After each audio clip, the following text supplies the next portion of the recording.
It was a matter of, well, who's in charge of command and control? Right.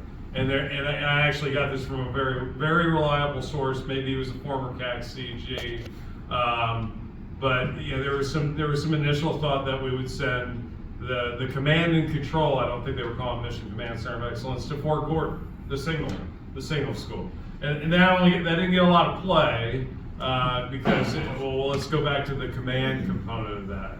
And what is that? It's about the information, the data that commanders are getting to make decisions.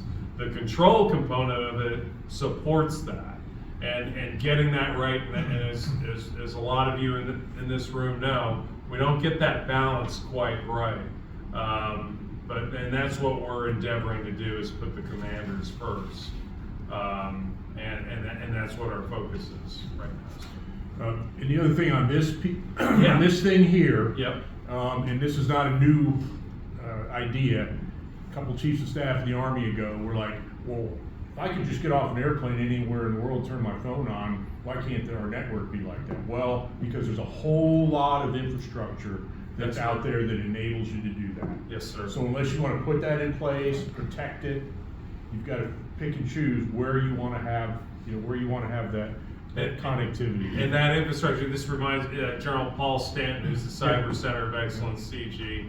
Yeah, he has a similar tale to tell. And when you talk about infrastructure, it's like the reason private industry, or why can I do this here in this environment? Well, nobody's trying to kill you when you send a message from point A to point B. That kind of changes the dynamic of how we actually on the back end make these things work and make them so easy for us. So, and it's not to make any excuses. It's just it's certainly a different environment that we're trying to operate in. And just one last comment, Yes. I apologize, but Jeff, I love that comment that you made, is talk about decision-driven data.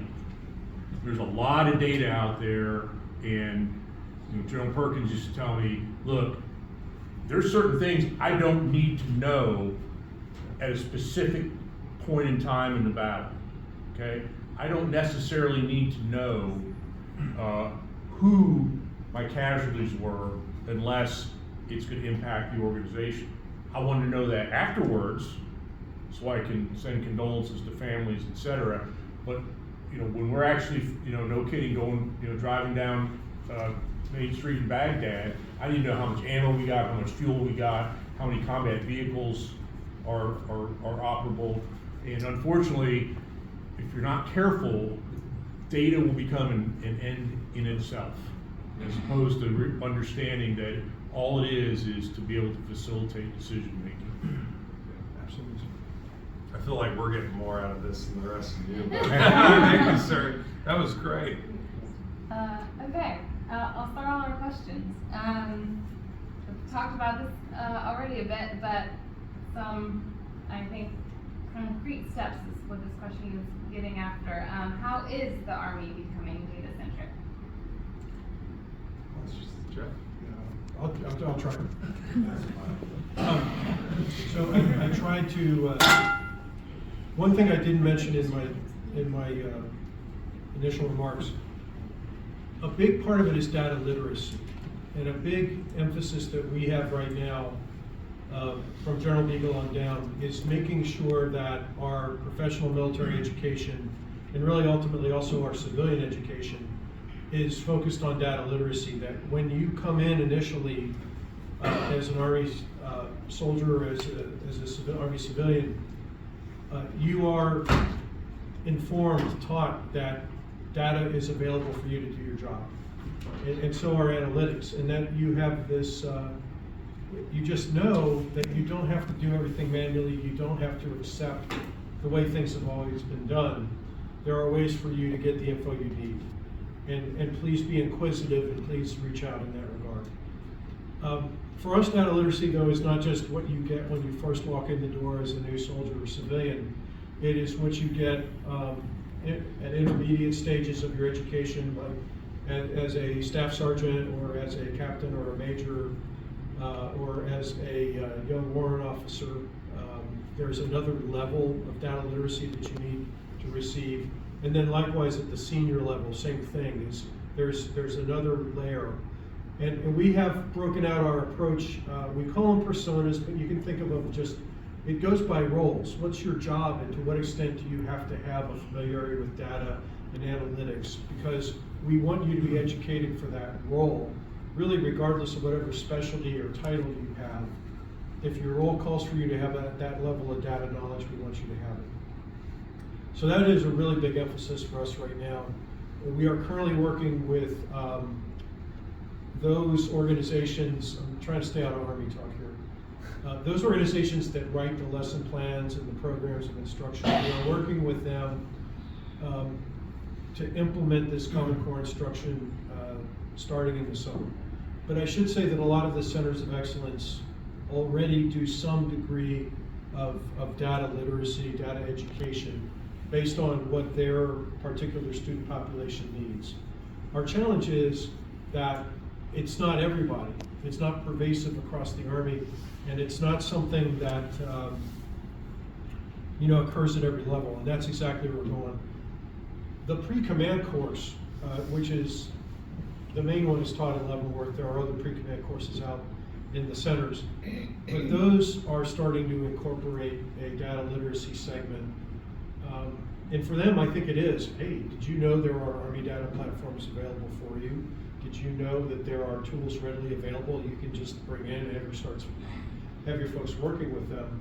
So that's going to start in January. So there are concrete things happening right now. And I just want to add one last comment, and this is not just so we're admiring the problem. We're actually the ones that are responsible for what Jeff just laid out. We're what's called the force monitor. We're the proponent for data literacy in the Mission Command Center of Excellence. So, but I'll add one layer of complication to this.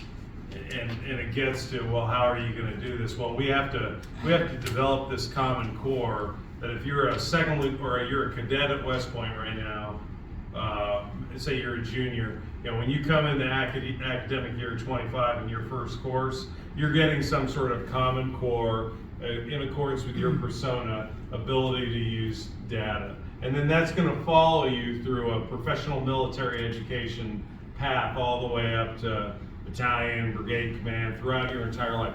Well, that's great if you're only trying to develop an Army that's data literate in the next, say, by 2043, 2045. So you're getting where I'm going here.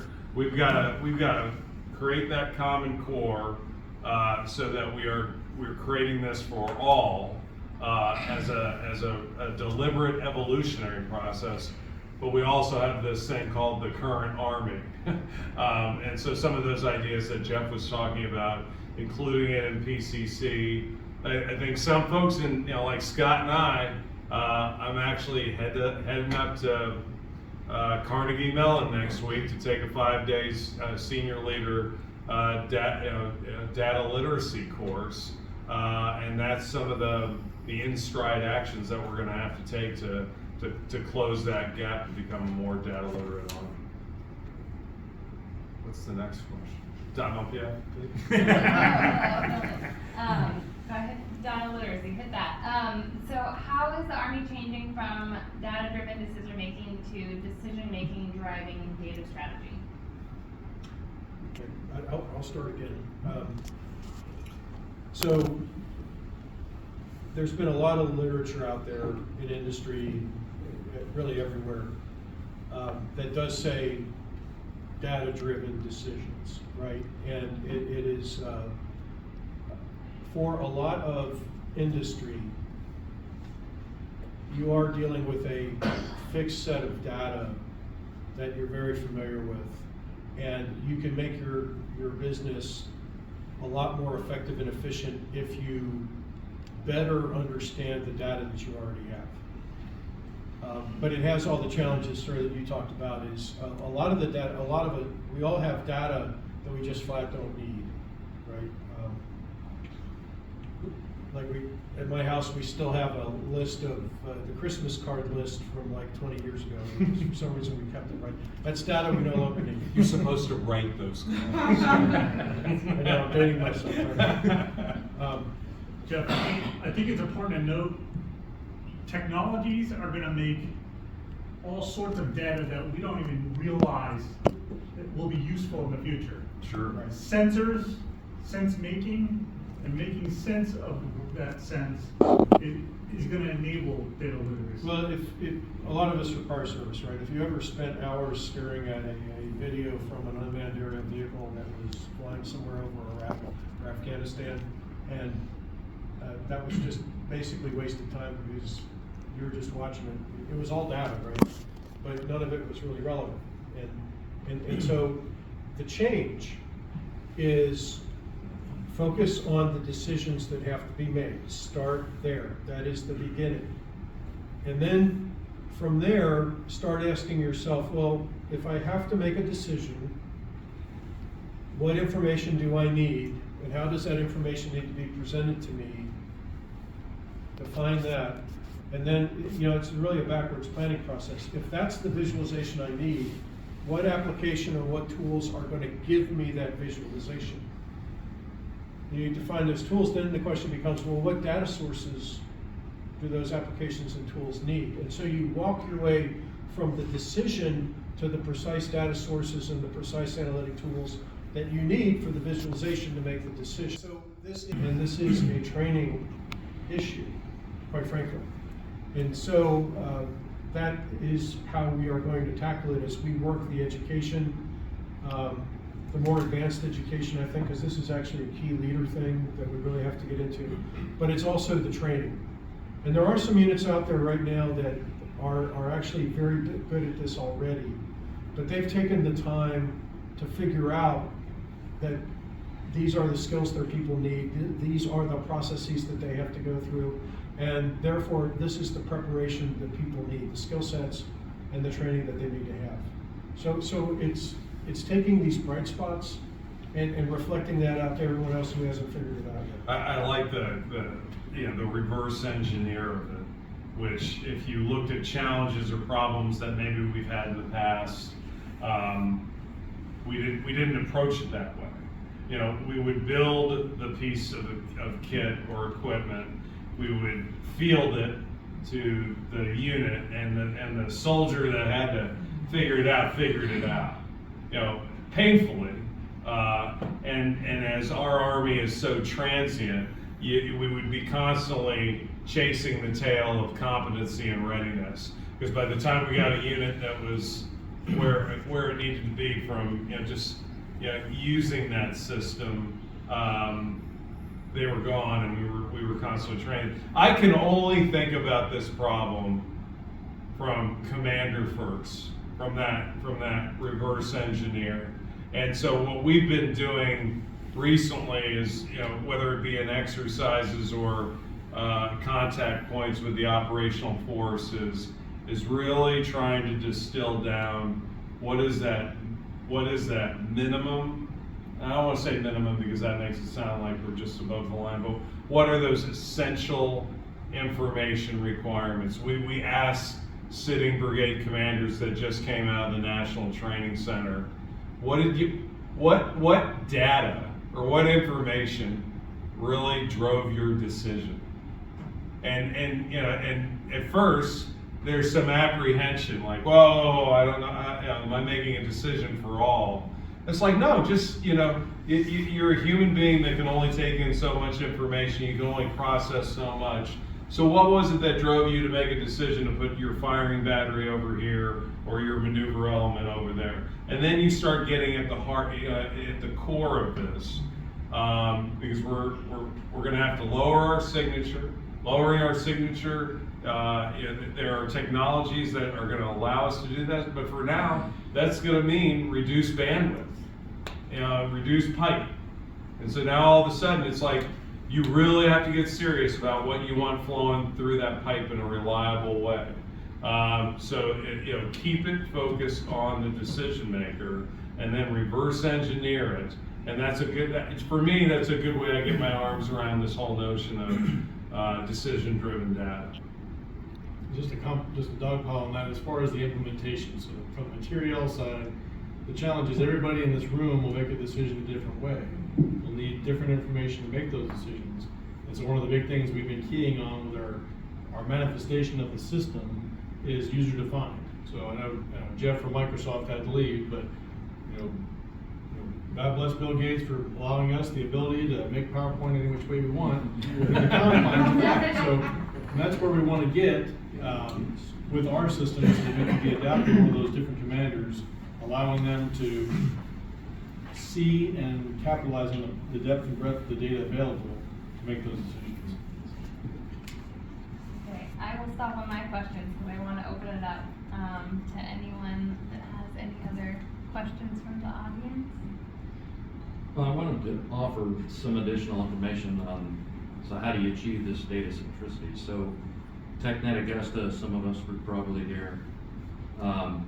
That was the whole focus on it. And the great thing about that was General Rainey, the Army Futures Command Commander, brought back to how that needs to support the warfighter. So if we can't do it in a vacuum strictly from, a network expert or a cyber expert, but as I thought about it, I came from Army Cyber Command back up here to Leavenworth. I used to be the deputy for active cyber. So we worked on a project for Army Cyber Command called Gabriel Olympus. So that data pool or that data lake is something that works almost like Jeff described, that you can know kind of what it is you need as an offensive or defensive cyber operator. You have a suite of tools and algorithms and analytics that they will do for you, or you can define it, ask them to define it, and give you those tools that you need for your decision. Now, these are operational defensive and offensive cyber operators using this, but if I remember General Gervais, now she's commander of Army Cyber Command, there is an idea that maybe we can make that at scale for a big army in something like Gabriel Olympus. So that would be part of one of the ways that we could work technically to try to achieve that. But right now it's not at scale for that. And then one question I do, so I'll stop there and see if anybody wants to ask me something else about that. But I have to be careful how I discuss it. For the panel, sir, I believe Colonel Babich, you mentioned something about the mission partner environment. And in our limited objective experiments, and also when I was at Technet Augusta, I talked to some of our Five Eye partners. And yeah, now I know specifically what it was that made me think of this. You talked about the innovation, the operational innovation. And the thing that we have to watch out for, or what's the secret sauce to not squelching innovation, but reining in all of these different capabilities these commanders are doing, because it's really frustrating our Five Eye partners. To say what gets them the most at doing our exercises is they go on 18th Airborne Corps has something that they want to do. The 1st Corps has something they bring to the table. And they would like us as an Army to settle down on a single way of doing that. So how do we not squelch innovation, but get this reined in and get it on it back?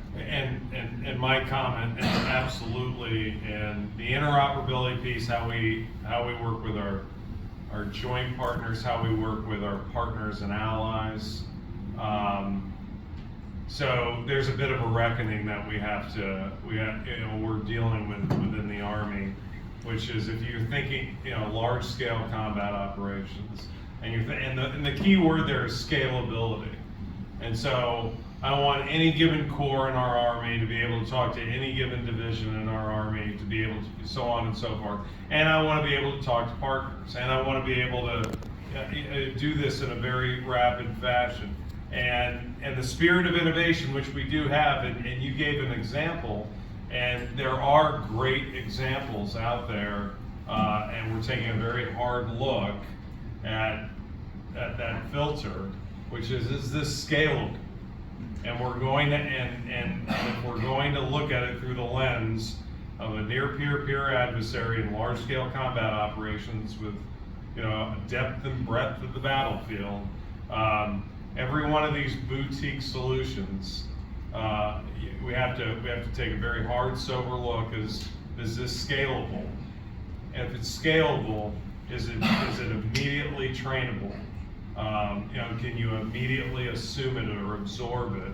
Because if it's, and there are some units, and we do have some units, 18th Airborne Corps, there's an example that if you look through the lens of their mission set, they may not be exactly the same as everybody else, but they're gonna have to communicate like everybody else. So you've gotta be able to find that, where is that happy medium? But point taken, and having come from the war fighters, where we've done some exercises with the UK, 3 French, and then just looking at how complicated we've made it on our Five Eye partners and other partners and allies. That is definitely an area where we have to look through that lens of how are we going to be able to effectively assume those command support relationships, those relationships with those formations in conflict. Yeah, and I would just add to that, and I'm gonna get down more on the technical level of data. But if, again, you do decision-driven data, you're gonna find that you have to share data with the other services and with mission partners extensively. And so your data architecture, your framework is going to have to support interoperability with those other services and partners. And that framework, as Scott was saying, it's got to support the variation among individual commanders, but that basic framework, that basic interoperability has to be there. So I'm going to make this simple but bold statement that if we actually do decision-driven data and we structure our network and our data architectures that way, it will take care of the problem you described. All we got to do is do it, right? Yeah. So. I've got one. For the room, I'm Airman Schneider from the Air Force's Airspace Mission Planning Division. It's not quite equivalent, but similar concepts and efforts we're putting on. For the panel, have you guys found anything meaningful cross-talking with the other branches, not just Air Force, but the Navy or any of the branches with this whole data-centric movement? And then more specifically, tools. Not duplicating effort, something I can go into more later, but just for the room, would you mind answering that? Yeah, well, 2 concrete examples. We've had a lot of really great discussions with the Navy, the Office of Naval Research, I think is the name of it, but they, quite frankly, the challenge that the Navy has communicating between its task forces and between the task forces and back to the states, it's the same challenge that Colonel Babich described with our command posts. You have to minimize your signature, you have to be very careful how and when you communicate, and you're trying to move a lot of really essential information in a very short time over a very small pipe. So there's some really great cross-leveling there. We have started recently also talking with Air Force, I forget the organization, but they are the ones that are building the Air Force technical model for data exchange. Colonel Zoll, does that ring a bell? Not exactly, but that's also very high level stuff. It's high level, Yeah. but what we're finding is that the Army's effort to establish that data architecture that I just talked about, we share a lot of the same ideas and design principles that the Air Force Mm-hmm. does. And so we are communicating as services about what should the data architecture be. Because again, if you're trying to bring in a jet to drop a bomb somewhere, that's a lot of data that Army and Air Force are keenly interested in at the same time, at the same place, and we should have the same data flow going on, Mm-hmm. right? So anyway, but yes. is We the short- should talk more Okay. locally after this, because I've got people who want to talk to you about that, I think. Okay.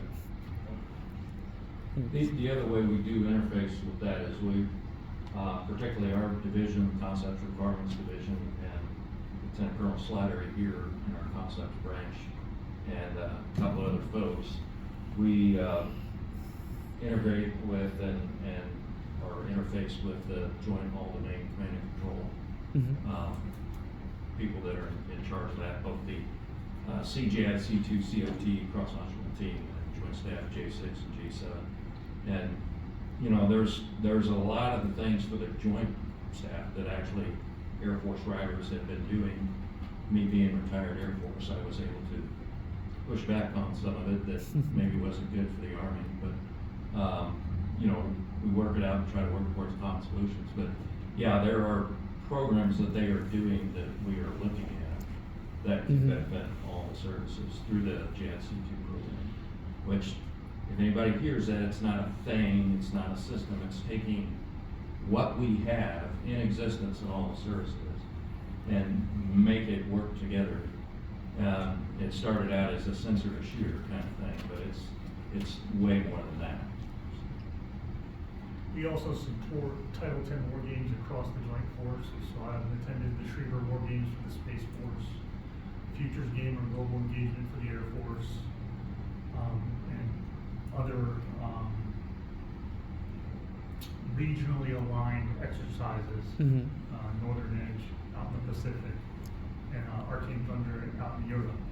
And so whether it's unique services, combined or coalition, or I would just say, you know, a joint task force is going to be made up of many things, right? And so compatibility, it has to be baked in, whether it's a REL 5i network or it's a custom network, right? What happens when we do REL 5i plus 3, right? Having the ability and the data architecture to have it releasable, because you've defined, it doesn't matter what collected it, the partner doesn't need to know that anyway. They're just looking what's where, what value is it? Is it a private information requirement?